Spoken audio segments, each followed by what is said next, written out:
Hey guys, welcome back to my channel. So आज हम बिहार की पॉलिटी के बारे में पढ़ेंगे। जो भी बीपीएससी की प्रिपरेशन कर रहा है उसके लिए ये वीडियो यूज़फुल होने वाली है। सो स्टार्ट करते हैं। सबसे पहले हम देखेंगे कि जो सेपरेट प्रोविंस बनने की शुरुआत एज ए मतलब Bihar as a separate province कब बना। तो जो उसकी अनाउंसमेंट है ना, वो हुई थी 12 दिसंबर 1911। और एक्चुअल में बना कब एज ए सेपरेट स्टेट, वो बना 1912 में। और दिस इज़ इम्पोर्टेंट। जो ऐसे तो ये सारे फैक्ट्स बहुत इंपॉर्टेंट हैं और ये क्रिस्प एंड शॉर्ट है। मैंने ये अच्छे से एक पैराग्राफ फॉर्म में थे ये, जहाँ से मैंने पढ़ा है। उसके बाद ये मैंने वन लाइनर की फॉर्म में कोशिश करी है इनको लिखने की। जो एक्सट्रीमली इंपॉर्टेंट होंगे मैं उन पे स्टार मार्क कर दूँगी। ओके, ये इंपॉर्टेंट है क्योंकि ये PYQ था।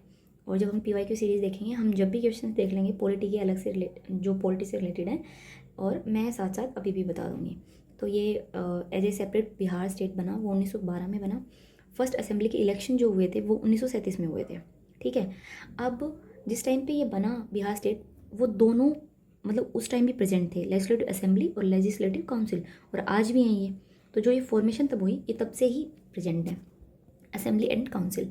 अब सीट जो टोटल सीट थी, असेंबली की सीट थी वो 152 थी, एंड काउंसिल की जो सीट थी वो 30 थी। ठीक है। कांग्रेस ने उस टाइम पे 98 सीट जीती और मुस्लिम लीग ने जीती 20। अब उस टाइम पे अब एक इशू ये हुआ कि क्योंकि मेजॉरिटी पार्टी जो रूल करती है, जो मेजॉरिटी में होती है, वो गवर्नमेंट फॉर्म करती है। तो ऐसे ही कांग्रेस को गवर्नमेंट फॉर्म करने के लिए बोला, तो उन्होंने एक शर्त रखी ब्रिटिश गवर्नमेंट के आगे कि हम उस टाइम जो बिहार के गवर्नर थे उनके आगे, कि हमें अगर पॉलिटिकल ऑटोनॉमी दोगे हम तभी गवर्नमेंट फॉर्म करेंगे। तो डिसएग्रीमेंट हो गया उनके बीच में, वो कहाँ पॉलिटिकल ऑटोनॉमी देने वाले थे हमें, वो भी 1937 की बात कर रहे हैं हम। ठीक है। तो हुआ ये, उसके बाद उन्होंने इंडिपेंडेंट पार्टी के लीडर थे मोहम्मद यूनुस, उनको बोला पार्टी फॉर्म कर गवर्नमेंट फॉर्म करने के लिए। तो अगर ऑप्शन में अगर फर्स्ट CM ऑफ बिहार पूछे और ऑप्शन में मोहम्मद यूनुस हो, तो आप मोहम्मद यूनुस को ही मार्क करके आओगे। और अगर ऑप्शन में मोहम्मद यूनुस ना हो तो आप श्री कृष्णा सिंह मार्क करोगे। क्यों करोगे? क्योंकि लेटर क्या हुआ, थोड़े टाइम के बाद कांग्रेस और क्या बोलते हैं ब्रिटिश गवर्नमेंट के बीच में एक एग्रीमेंट हो चुका था, और उन्होंने कांग्रेस को बोल दिया था कि आप गवर्नमेंट फॉर्म कर लो। तो Shri Krishna Singh as a CM बने। ठीक है। उसके बाद तो आप ये प्री इंडिपेंडेंस की बात चल रही है। ठीक है। तो ऑप्शन में अगर मोहम्मद यूनुस हो एज ए फर्स्ट CM तो आप ये मार्क करके आना, अगर ये नहीं हो तो आप श्री कृष्ण सिंह मार्क करके आना। इशू मैंने आपको बता दिया। अब ये 20 जुलाई 1937 को बने थे CM। ठीक है। अब प्रोटेम स्पीकर कौन बने थे, आपको ये पता भी होगा। एज ए कन्वेंशन हम जो ओल्डेस्ट होते हैं मेंबर असेंबली के, हम उनको बनाते हैं। तो सचिदानंद सिन्हा जो थे वो प्रोटेम स्पीकर बने बिहार की असेंबली के। ओके। और स्पीकर कौन बने, उसके बाद ये ओथ दिलाते हैं अदर मेंबर्स को। उसके बाद जो रियल स्पीकर होता है, जो परमानेंट स्पीकर होते हैं, वो बनते हैं। तो वो कौन थे? श्री राम दयालु सिंह, 23 जुलाई 1937 को। ये डेट इंपॉर्टेंट नहीं है, बट स्पीकर का नाम आपको पता होना चाहिए। डेप्यूटी स्पीकर कौन बने? प्रोफेसर अब्दुल बारी, ये डेप्यूटी स्पीकर बने। तो ये तीनों ही चीज़ इंपॉर्टेंट है, तीनों ही फैक्ट इंपॉर्टेंट है। अगर प्रोटेम स्पीकर पूछ ले तो सचिदानंद सिन्हा थे, स्पीकर पूछ ले तो श्री राम दयालु सिंह थे, डेप्यूटी स्पीकर पूछ ले तो प्रोफेसर अब्दुल बारी थे। अब लेजिस्लेटिव असेंबली 1939 से लेकर 45 के बीच तक नहीं बनी। क्यों नहीं बनी? क्योंकि उस टाइम वर्ल्ड वॉर सेकेंड चल रहा था। अब इलेक्शन अगेन हुए 1946 में, according to government of act 1935। इसमें वन ऑफ द प्रोविजन था इलेक्शंस का। ठीक है, कि जो प्रोविंसेस हैं उनमें इलेक्शन होंगे। तो 1946 में अगेन इलेक्शन हुए, और अगेन हमारे CM बनते हैं बिहार के श्री कृष्णा सिंह। ओके। और अब कॉन्स्टिट्यूंट असेंबली भी साथ साथ पैरेलल चीज़ें चल रही थी, हमें आज़ादी मिलने वाली थी और कॉन्स्टिट्यूंट असेंबली भी बननी थी। तो अगर ये फैक्ट पूछ ले आपको कि बिहार से कॉन्स्टिट्यूंट असेंबली में कितने मेंबर गए थे, तो वो थे 36। ये फैक्ट भी इंपॉर्टेंट है। और जो प्रोमिनेंट लीडर थे वो सरोजिनी नायडू थी, डॉक्टर राजेंद्र प्रसाद थे, फर्स्ट प्रेसिडेंट ऑफ इंडिया, है ना, डॉक्टर सचिदानंद सिन्हा थे। ठीक है। और जगजीवन राम थे। और ये शायद आफ्टर इंडिपेंडेंस जो पहली कैबिनेट बनी थी उनमें एज ए लेबर मिनिस्टर थे ये, शायद मुझे अच्छे से याद नहीं है, पर आप फैक्ट चेक कर लेना ये एक बार, क्योंकि वो भी इंपॉर्टेंट है ना। वो हम पढ़ते हैं कैबिनेट मिनिस्टर जो पहली फॉर्म हुई थी उसमें कौन कौन सी मिनिस्ट्री दी गई थी। ओके, तो फर्स्ट जनरल इलेक्शन हुए इंडिया में आफ्टर इंडिपेंडेंस 1952 में, ठीक है। तो बिहार के सीएम ई श्री कृष्ण सिंह ही बने, ठीक है। और 15 नवंबर 2000 में क्या हुआ, झारखंड जो था वो बिहार से सेपरेट हो गया, ठीक है। अब state government and their function, अब देखो ये जो आर्टिकल है ना, ये पार्ट 6 में दिए हुए हैं कॉन्स्टिट्यूशन के, और आर्टिकल 152 से लेकर 237 तक स्टेट गवर्नमेंट के फंक्शंस के बारे में बताया गया है। अब इसकी मैं एक सेपरेट वीडियो बना दूंगी कि आपको ये कैसे याद करने हैं, ठीक है। कुछ ट्रिक्स हैं वो मैं बता दूंगी आपको। ओके, अब हम बढ़ते हैं आगे और हम पढ़ते हैं गवर्नर के बारे में। ये तो आप सबको पता होगा कि ये कॉन्स्टिट्यूशनल हेड है, ठीक है। इनका जो टेन्योर है वो 5 ईयर है, लेकिन फिर भी ये जो अपना ऑफिस होल्ड करते हैं वो प्लेजर ऑफ प्रेसिडेंट के ऊपर करते हैं, मतलब आई मीन कि प्रेसिडेंट जब चाहें इनको हटा सकते हैं। But one of the controversial topic also, ठीक है।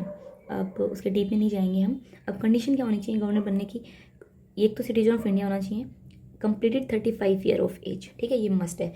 ये 2 कंडीशन है जो हमारी कॉन्स्टिट्यूशन में लिखी हैं, ठीक है।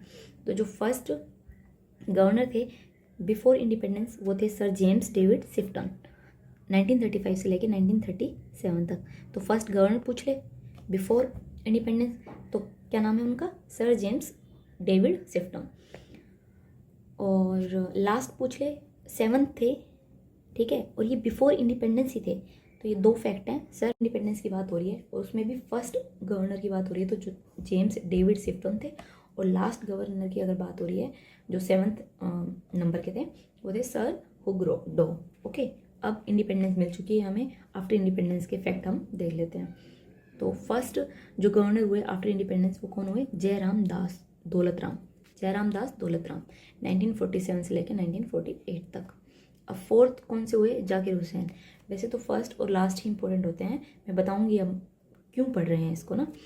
और 36 कौन से हुए, रामनाथ कोविंद जी, ठीक है। एज यू नो ये जो दोनों पर्सनैलिटी हैं ये दोनों ही हमारे प्रेसिडेंट ऑफ इंडिया रहे हैं, that's why these are important. 4th number के और 36 नंबर के, ठीक है। 4th नंबर के जाकिर हुसैन थे, 36 नंबर के रामनाथ कोविंद जी थे, जो दोनों ही लेटर प्रेसिडेंट ऑफ इंडिया बने। अब 41st और प्रेजेंट आज में भी, ठीक है, 41st नंबर के जो गवर्नर हैं वो राजेंद्र विश्वनाथ अर्लेकर जी हैं, ओके। और ये अभी प्रेजेंट में भी यही है।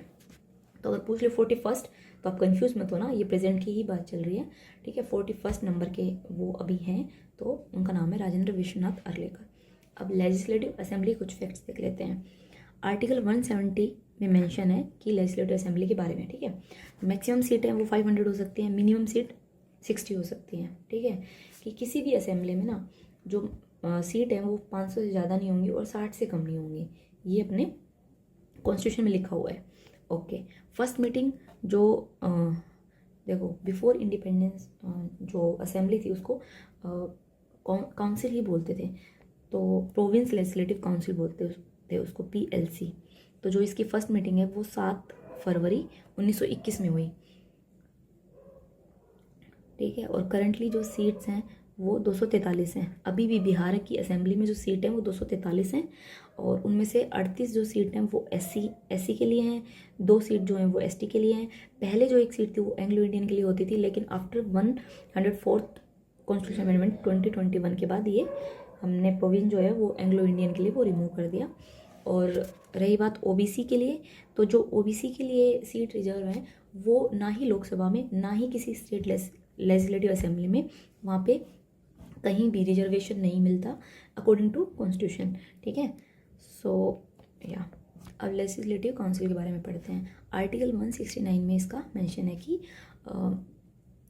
स्टेट की कन्वीनियंस के हिसाब से या फिर जहाँ पे ज़रूरत हो, नीड के हिसाब से एक लेजिस्लेटिव काउंसिल बन सकती है, और कैसे बन सकती है वो अपने आप में एक कंसेप्ट है। अब नेक्स्ट आर्टिकल 171 है। इनमें से कोई भी आपको अगर कोई भी कंसेप्ट से रिलेटेड कुछ भी पूछना हो आप मुझे कमेंट कर सकते हैं, मैं उसको एक वीडियो बना के आपको समझा दूँगी।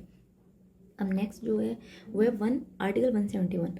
तो 169 में तो क्रिएशन के बारे में है कि काउंसिल मतलब क्रिएट करनी चाहिए नीड के अकॉर्डिंग है, फिर ऐसे, ठीक है। और आर्टिकल 171 में स्ट्रक्चर के अकॉर्डिंग है कि कैसे कैसे मेंबर होने चाहिए, स्ट्रक्चर क्या होना चाहिए लेजिस्लेटिव काउंसिल का। तो जो मैक्सिमम सीट है ना वो 1/3 ऑफ द लेजिस्लेटिव असेंबली के अकॉर्डिंग होनी चाहिए, 1/3 ऑफ लेजिस्लेटिव असेंबली, उससे ज़्यादा नहीं होनी चाहिए।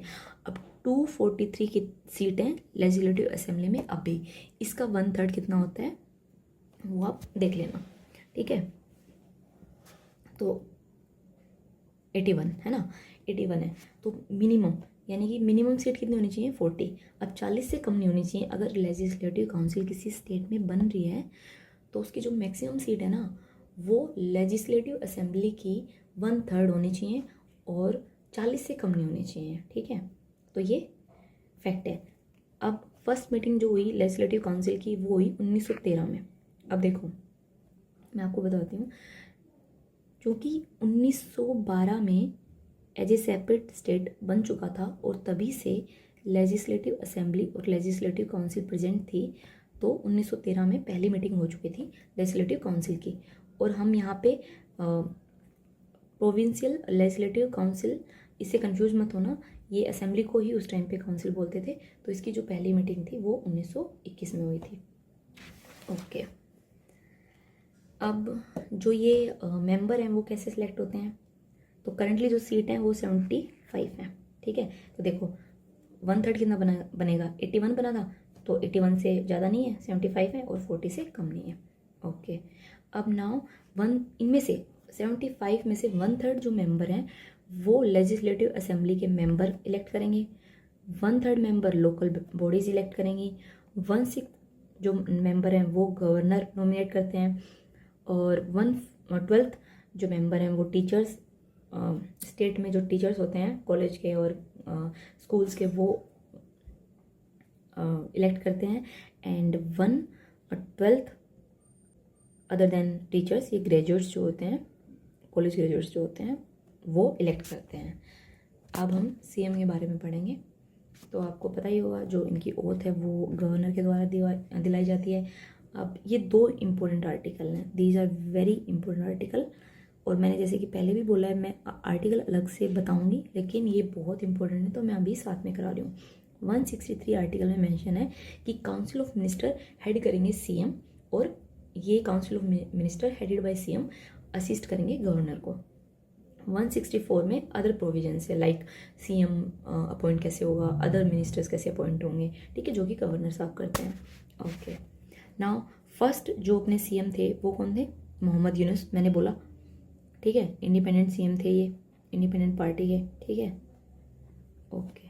और फर्स्ट कांग्रेस अगर पूछ ले, first Congress CM Shri Krishna Singh, 14th पूछ ले कर्पूरी ठाकुर। अब मैंने ये क्यों बोला, ये इंपॉर्टेंट है क्योंकि सीएम तो बहुत हुए हैं, लेकिन ये इंपॉर्टेंट इसलिए है क्योंकि अभी इनको 2024 में पोस्ट ह्यूमसली भारत रत्न मिल रहा है, ठीक है, that's why this is important. अब 41st जो हैं वो नीतीश कुमार हैं, ठीक है, और ये करंटली भी अभी हैं। अब सीएम के बारे में कुछ फैक्ट देख लेते हैं, जैसे कि फर्स्ट हरिजन सीएम कौन हुए, भोला पासवान शास्त्री हुए। फर्स्ट इंडिपेंडेंट सीएम कौन हुए आफ्टर इंडिपेंडेंस, बिफोर इंडिपेंडेंस तो मैंने बताया आपको मोहम्मद यूनुस जी हुए, ठीक है, और आफ्टर इंडिपेंडेंस कौन हुए, महामाया प्रसाद सिन्हा, ठीक है, Mahamaya P Sinha, okay. Now ये भी इंडिपेंडेंट थे ना, इंडिपेंडेंट सीएम के बारे में 2 फैक्ट्स हो गए, बिफोर इंडिपेंडेंस कौन थे, वो मोहम्मद यूनुस थे, और आफ्टर इंडिपेंडेंस जो थे वो महामाया प्रसाद सिन्हा थे। अब फर्स्ट मुस्लिम सीएम कौन हुए बिहार के, अब्दुल गफूर हुए। फर्स्ट वुमेन सीएम कौन हुई, ये राबड़ी देवी जी हुई। और सीएम विद लॉन्गेस्ट टेन्योर कौन हुए, नीतीश कुमार, जो कि मैंने बताया ये 9 टाइम सर्व कर रहे हैं, और ये 41वें नंबर के सीएम हैं बिहार के। सो दैट्स इट, ये पॉलिटी के बारे में था। अभी एक वीडियो और आएगी बिहार की पॉलिटी के बारे में, आई होप ये वीडियो आपके लिए बेनिफिट करेगी। टिल देन अपना ख्याल रखिए, खूब पढ़िए, and please subscribe to my channel. Thank you.